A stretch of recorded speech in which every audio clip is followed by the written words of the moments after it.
My wife gave me an ultimatum. Either I give her daughter $100,000 for a wedding, or she leaves. You know that saying about the road to hell being paved with good intentions? For the longest time, I thought I was building paradise for my family. Turns out, I was just buying one-way tickets. Straight to the hell of my own illusions. My name's Mike. I'm 55. Been an engineer for 32 years. Built bridges, highways, parking garages. The kind of stuff you drive on every day without thinking twice about it. My whole life's been about one simple principle. If something's broken, you fix it. If something's missing, you build it. Pretty straightforward, right? Well, that philosophy worked great with concrete and steel. Not so much with people. As I learned the hard way, I met Karen at a Home Depot, of all places. Saturday morning. I'm there grabbing some 2x4s for a deck project, and this woman standing in the paint aisle looking completely lost. Had her 10-year-old daughter Ashley with her, both of them staring at color swatches like they were written in ancient Greek. The kid was holding this crayon drawing of what looked like a purple unicorn on a pink wall.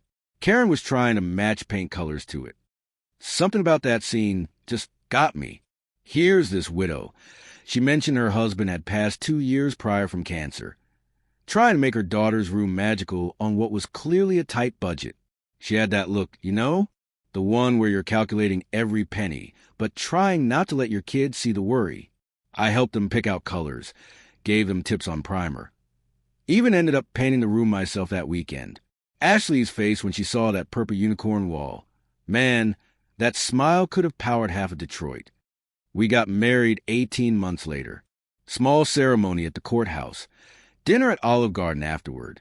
Ashley wore this little white dress and insisted on being the ring bearer and the flower girl. She called me Mr. Mike at first, then just Mike, and about 6 months after the wedding, she slipped and called me Dad. Karen teared up. I pretended not to notice. But something in my chest expanded 3 sizes that day, like I was the Grinch discovering Christmas. Now, I need to tell you about my sister Lily before we go further. This is important. Lily was 5 years younger than me, and she saw the world differently than the rest of us. Where I saw buildings and load-bearing walls, she saw canvases waiting for color. She could turn a blank piece of paper into something that made you stop and really look. Not just glance, but really see. We grew up poor. Not food stamps poor, but definitely generic cereal and hand-me-down clothes poor. Our old man worked at the Ford plant before they shut it down. Mom cleaned offices at night. Lily got into the Rhode Island School of Design. Full artistic merit, they said. Exceptional talent, they said. But the scholarship only covered tuition, not living expenses, not supplies, not any of the 100 other things that add up. The rejection letter for financial aid grant came on a Tuesday. I still remember because Lily had painted a sunset that morning, all oranges and purples and hope. After that letter, I swear her paintings turned gray. She went to community college instead, got a degree in accounting, worked in a cubicle for 20 years before the Depression finally won. We lost her on another Tuesday. Standing at Lily's funeral, watching them lower my baby sister into ground, I made myself a promise. Never again. Never again would I let money stand between someone I loved and their dreams. I had a good job by then. Steady income, decent savings. If I could prevent just one dream from dying because of dollars and cents, then maybe Lily's story wouldn't end with just sadness. So when I married Karen and took on Ashley as my daughter, really took her on, not just legally but in my heart, I went all in. Dance lessons? Absolutely. That trip to Disney World where we stayed at the Grand Floridian? Worth every penny to see her meet the princesses. Private SAT tutoring? You bet. Her high school graduation gift was a cherry red Mazda Miata convertible, used but mint condition with a giant white bow on top. The way Ashley screamed when she saw it, jumping up and down in our driveway while the neighbors watched, I felt like Father of the Year. Karen was the perfect partner in all this. At least, that's what I thought. She had this way of making me feel like the hero of our family story.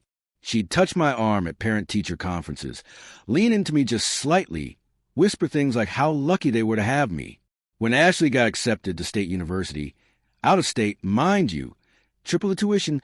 Karen popped a bottle of champagne she'd been saving. We sat on our deck that night, the same one I'd built right after we met, and she raised her glass to me. She said we made a great team. Those exact words. I believed her. Looking back, I think what she meant was that she was great at calling plays while I was great at paying for them. But you don't see that stuff when you're in it, do you? When Ashley made Dean's List freshman year, I framed a letter. When she joined a sorority, I paid the dues without blinking. Spring break in Cabo? Study abroad in Florence? I justified every expense as an investment in her future, in her happiness. That's what fathers do, right? We provide. We make sure our kids have every opportunity we didn't have. The transformation was gradual. Ashley went from a sweet kid who drew unicorns to a young woman who knew exactly which designer bag went with which occasion. She could tell you the difference between Valentino and Versace, but somehow never remembered to call on Father's Day. Karen evolved, too, from that lost woman in Home Depot to someone who had opinions about thread counts and wine vintages. Their world expanded while mine just paid for the expansion. I still remember this one moment. Must have been Ashley's junior year.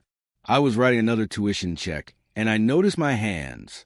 They looked just like my old man's hands, rough, calloused, a little bent from years of work.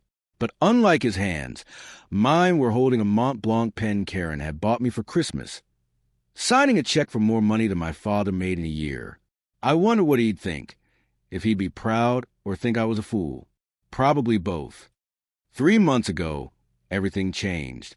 Ashley had been dating this guy, Brandon, for about a year. Nice enough kid, worked in pharmaceutical sales, drove a BMW, talked a lot about synergy and market penetration. Not my type of person, but Ashley seemed happy. They got engaged on a beach in Turks and Caicos.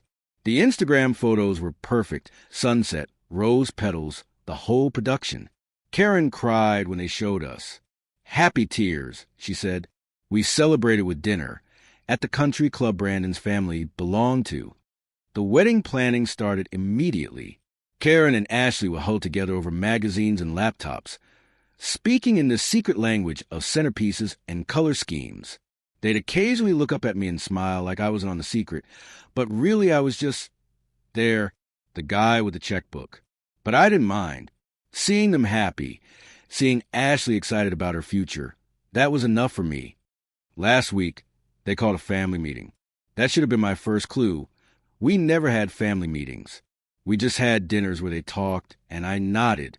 But this was formal. They'd cleaned the house, lit candles, the fancy vanilla ones from that store at the mall, where everything costs more than it should. Ashley was practically glowing, and Karen had this look of anticipation, like a poker player about to reveal a royal flush. They'd prepared a presentation, an actual PowerPoint presentation about the wedding.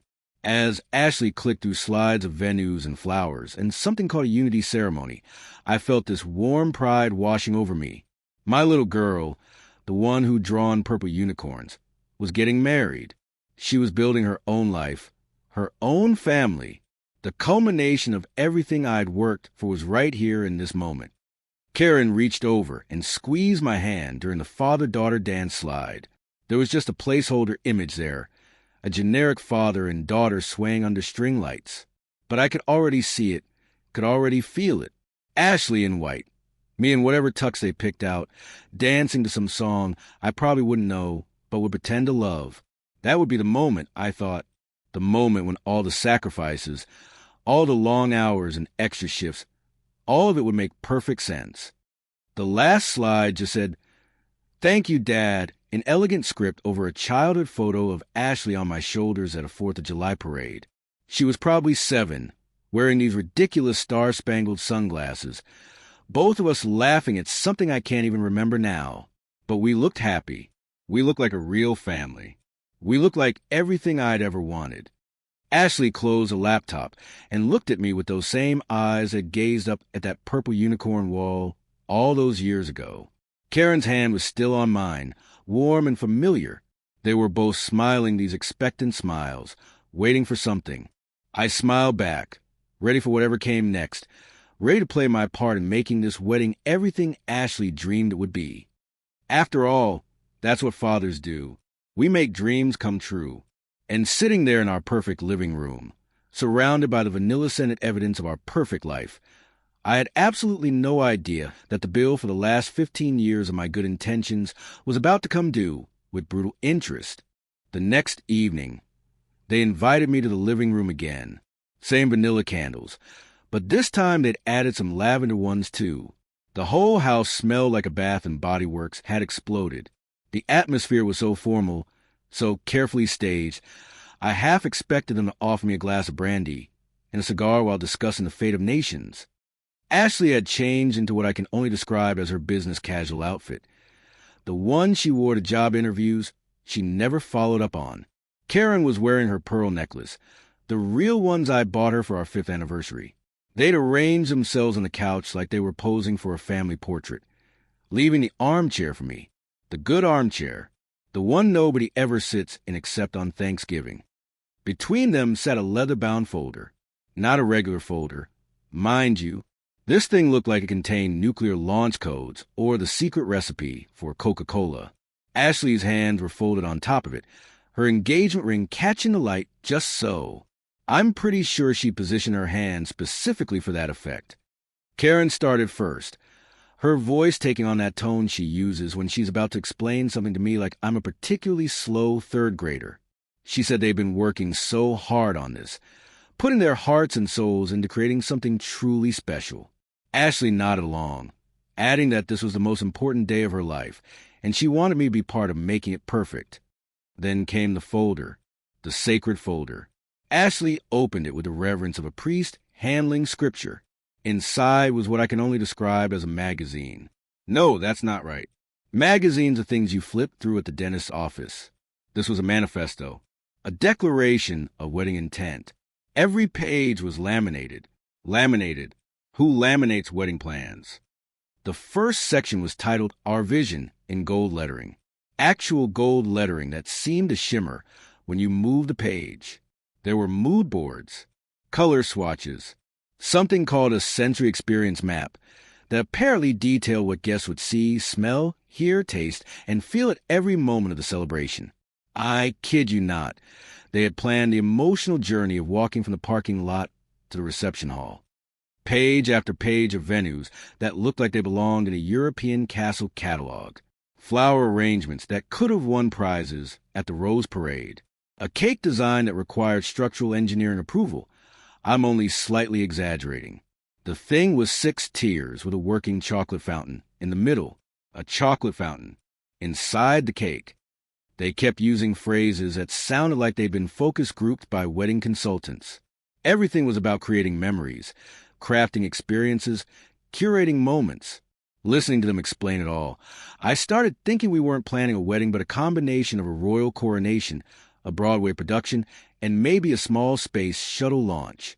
They'd even hired something called a wedding experience coordinator. Not a planner, a coordinator of experiences. The entertainment section alone was 12 pages. 12. They wanted a live band for ceremony, a DJ for cocktail hour, a different band for dinner, and then some sort of surprise musical guest for the late-night party. Oh, yes, there was going to be a late-night party with its own separate catering menu, because apparently the 5-course dinner wouldn't be enough to keep people fed. Then I got to the page about the father-daughter dance. There was a full-page photo of a generic father and daughter dancing, all soft focus and fairy lights. But in the margin, in Ashley's handwriting, there was a note in pencil. It said, and I remember this exactly, track TBD, key consideration is lighting for photos and video. Multi-angle coverage required. Multi-angle coverage of our dance, like it was a football replay. That's when it hit me. They weren't planning a moment between a father and daughter. They were producing content. The whole thing was being designed not for the experience of living it, but for how it would look on Instagram. Every detail optimized for the camera, not the heart. But I kept flipping, kept nodding, kept playing along. Maybe I was wrong. Maybe this was just how kids did things now. Digital age and all that. Then came the section on guest gifts. Not favors, Gifts. Apparently, each guest would receive a curated gift box with artisanal chocolates, a small succulent in a hand-painted pot, and a custom-engraved picture frame. For 200 guests. The frames alone were $40 each. The transportation section detailed a fleet of vintage Rolls-Royces to ferry the wedding party around. The honeymoon wasn't even included in this budget. That was separate. This was just for one day. One single day. They'd allocated $3,000 just for the bathroom amenity baskets. Bathroom baskets. Apparently, guests might need emergency sewing kits and organic hand lotion while they pee. Finally, we reached the last page. The budget summary. Everything itemized in neat little columns with subtotals and categories. My eyes went straight to the bottom line. Total, $150,000. $150,000. I built a house for less than that. My parents' house, the one I grew up in, the one where they raised 3 kids and lived their whole lives, cost $32,000 in 1978. But there it was in elegant font, like the number itself was dressed in a tuxedo, $150,000.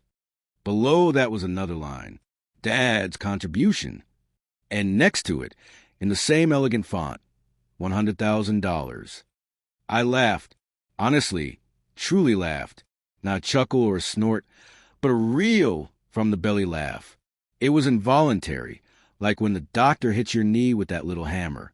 They both stared at me, confused at first, then concerned, like maybe I was having some kind of breakdown. When I finally caught my breath, I looked at them, really looked at them. Their faces were so earnest, so expectant. They genuinely thought this was reasonable. They presented this to me like it was a business proposal for a sound investment, not a request to spend a Fortune 500 CEO's annual bonus on a party. I tried to keep my voice steady, reasonable, the voice I use when explaining to clients why their dream bridge might not be structurally possible. I told them this was a bit outside our budget range, that $100,000 was what some people made in 2 years, that maybe we could scale things back a little, still have something beautiful but more reasonable. Then I made my offer, $30,000. Still generous, I thought. More than generous. That's a nice car. That's a down payment on a house. That's college tuition. $30,000 from the heart to help make Ashley's day special. The silence that followed could have been measured in geological time. Ashley's face went through a transformation that would have impressed a CGI artist. Confusion, disbelief, hurt, and then something else. Something calculated. Her eyes welled up with tears so perfectly timed, I wondered if she'd been practicing. She started with the lip quiver, just a small tremble at first, building to a full shake.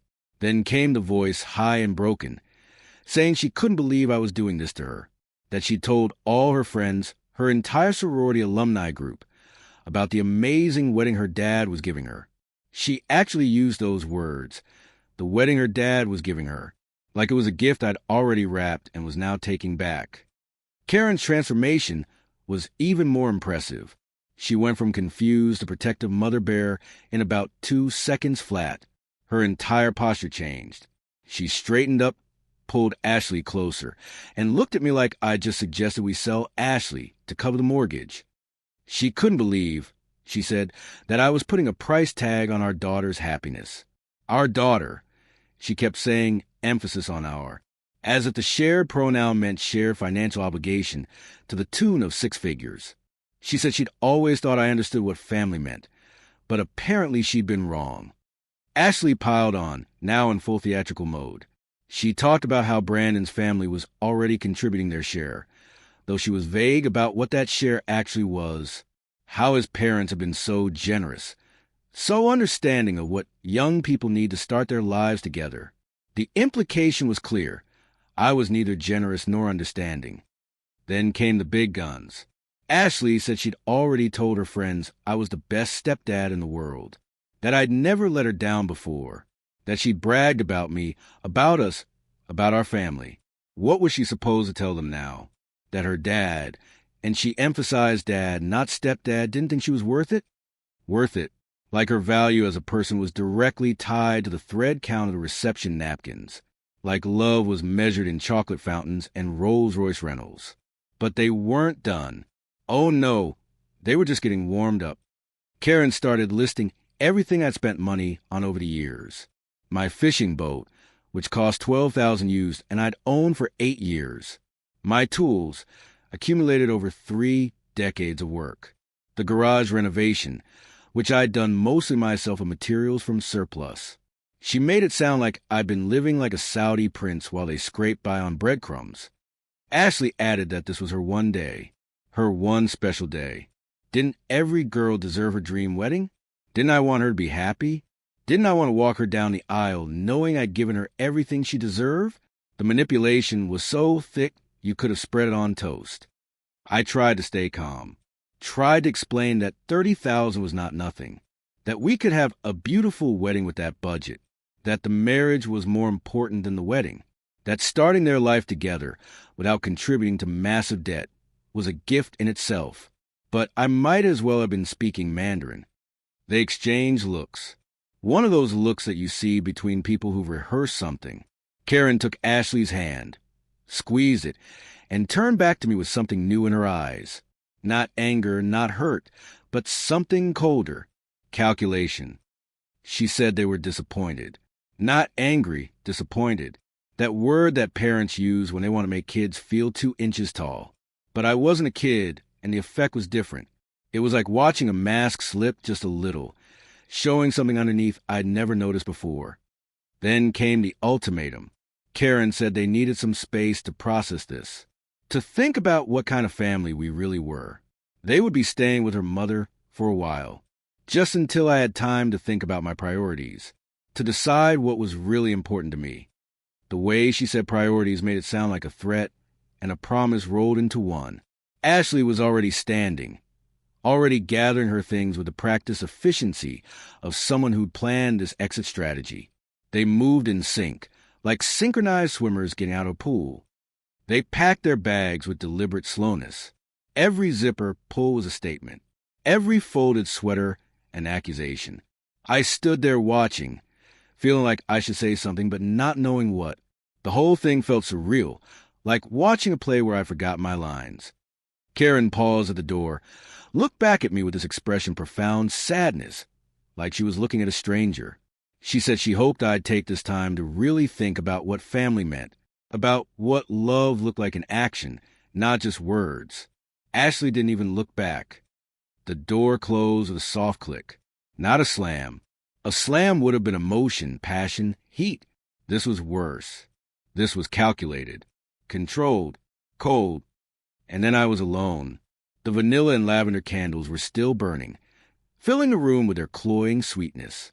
The leather folder was still on the coffee table, closed now, but somehow still radiating its presence like some kind of cursed artifact. The house, which 5 minutes ago had felt full of tension and conflict, now felt empty in a way that had nothing to do with the number of people in it. I sat down in the good armchair, the one nobody ever uses, and stared at that folder. $100,000. For one day. For photos and flowers and chocolate fountains and side cakes.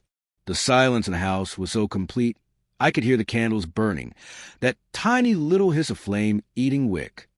I'd built bridges that would last 100 years for less than they wanted for a party that would last 8 hours. I'd spent my whole life building things meant to endure, and they wanted me to spend a fortune on something designed to be consumed and forgotten, preserved only in photographs that would yellow and digital files that would corrupt. The funny thing was, I wasn't even angry. Not yet. I was just empty, like someone had pulled a drain plug and everything inside me had just whooshed out, leaving nothing but hollow space and the echo of my own breathing. The house that had been our home for 15 years suddenly felt like a movie set, all facade with nothing behind it. I don't know how long I sat there. Long enough for the candles to burn down to nothing. Long enough for the automatic porch light to click on. Long enough to realize that the silence wasn't just the absence of sound. It was the presence of something else. Something that had probably been there all along, hidden under the noise of daily life and routine and the constant motion of keeping everyone happy. The folder sat there on the coffee table like evidence at a crime scene. Evidence of what exactly? I wasn't sure yet. But sitting there in that empty house that smelled like a funeral home, I felt like an engineer who'd spent 15 years meticulously building what he thought was a bridge, only to realize tonight it was just a stage set. And the whole thing was hollow. Or maybe, just maybe, this was a night I'd finally start checking the foundations before I build. They say silence heals. But that silence in my house didn't heal anything. It dissected. It cut through years of noise and motion, and revealed things I'd been too busy to see. And the loudest question it kept asking was simple. Mike, are you an idiot? 3 days passed. No calls, no texts. Just me rattling around in a house that suddenly felt like a museum of my own stupidity. Every room had evidence of my financial devotion. Ashley's old bedroom, still painted purple from that first weekend, now filled with boxes of designer clothes she'd left behind. The garage with Karen's barely used Peloton. The kitchen with gadgets we bought for dinner parties that never happened.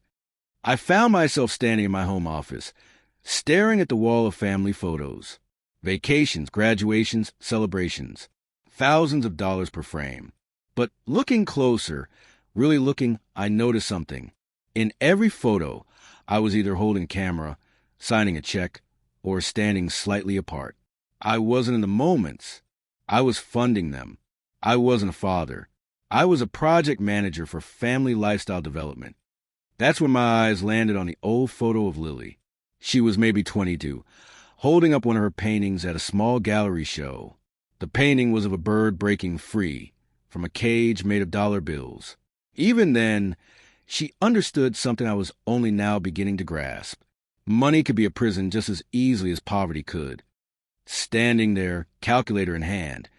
Because yes, I'd actually been calculating how to make 100,000 work. Something shifted, like tumblers in a lock clicking into place. $100,000. That wasn't just a wedding. That was 25 scholarships at $4,000 each. 25 kids who could actually use that money to build something real. 25 potential Lilies who wouldn't have to give up. The next 2 months, I worked harder than I had in years, but not on bridge blueprints or structural assessments. I was drafting the blueprint for the rest of my life. First call was to my financial advisor, who nearly choked on his coffee when I explained what I wanted to do. Second call was to my lawyer, who asked if I was having a midlife crisis. Maybe I was. But if this was a crisis, it was the most clear-headed crisis in history. Creating the Lily Miller Art Scholarship Fund took 6 weeks. The paperwork alone could have built a small bridge. But every form I filled out, every meeting with the community foundation, every discussion with the local college's art department, it all felt like construction. Real construction. Building something that would outlast any wedding video. I liquidated some investments. Nothing that would hurt my retirement, but enough to make a statement. Enough to fund 5 full scholarships for local art students. 5 kids who had talent, but not trust funds. 5 dreams that wouldn't die in a rejection letter. The ceremony was set for a Thursday evening at the community college. Nothing fancy. Just the recipients, their families, some faculty, and a reporter from the local news who'd gotten wind of it. I tried to keep it quiet. But apparently, a middle-aged engineer suddenly dropping $20,000 on art scholarships was newsworthy in our town. I wore my only suit, the one I bought for Karen's cousin's wedding 5 years ago. Standing at that podium, looking at those 5 kids, 3 girls, 2 boys, all holding their acceptance letters like they were made of gold. I felt something I hadn't felt in years. Purpose. Real purpose. Not the purpose of paying bills or meeting obligations, but the purpose of actually mattering. My speech was short. Engineers aren't known for our oratory skills. But I talked about Lily, about dreams deferred by dollars, about how talent shouldn't have a price tag. I mentioned that the strongest structures need solid foundations, and talent is a foundation of our future. When I handed out those scholarships, when the girls Maria started crying, her mother was crying too. They'd emigrated from Guatemala, she told me later. This scholarship meant she wouldn't have to choose between art and survival. The mayor showed up halfway through. Elections were coming, and being seen supporting education was good politics. He shook my hand for the cameras, called me a pillar of the community. The college president used words like transformative and visionary. I just stood there, thinking about Lily, wondering if she could see this somehow. Meanwhile, across town at Karen's mother's house, my wife and daughter were having dinner. Pot roast, from what I learned later. They were confident I'd crack soon. Men always did. Karen had apparently told her mother. They just needed time to realize what they were losing. Ashley was already looking at wedding venues with smaller price tags, ready to negotiate when I came crawling back. The 6 o'clock news came on just as they were clearing dishes. Karen's mother always watched the local news. It was her window into the gossip of the town. The lead story was about a warehouse fire, then something about city council elections. Then the anchor smiled and said they had a heartwarming story about a local man making a difference. There I was, shaking hands with the mayor. There I was, handing scholarships to crying students. There I was, standing behind a podium with a giant photo of Lily behind me, explaining how one person's lost dream had become 5 people's new beginning. The segment lasted 3 minutes. 3 minutes that changed everything. The reporter asked me what inspired the sudden philanthropic gesture. I kept it simple. Just said that sometimes you realize you've been investing in the wrong things, and it's never too late to redirect your resources towards something meaningful. They cut to Maria talking about what this meant to her, how she'd been about to give up on art school. Then back to me, the mayor calling me an example of what community leadership looks like. The camera caught Ashley's face in that moment.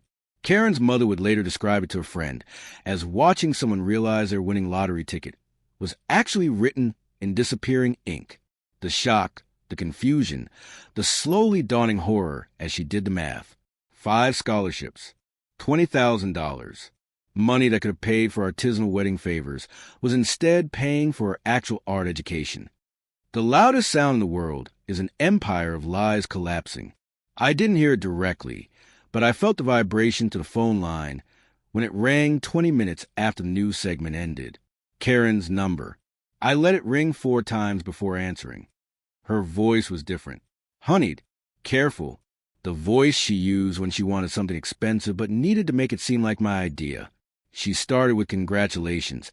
Said she'd just seen the news, that she was so proud of me. What a wonderful thing I'd done. How generous. How thoughtful. How very much like the man she'd married. Then came the pivot. She understood now. She said she saw what I was trying to teach them about values, about what really mattered.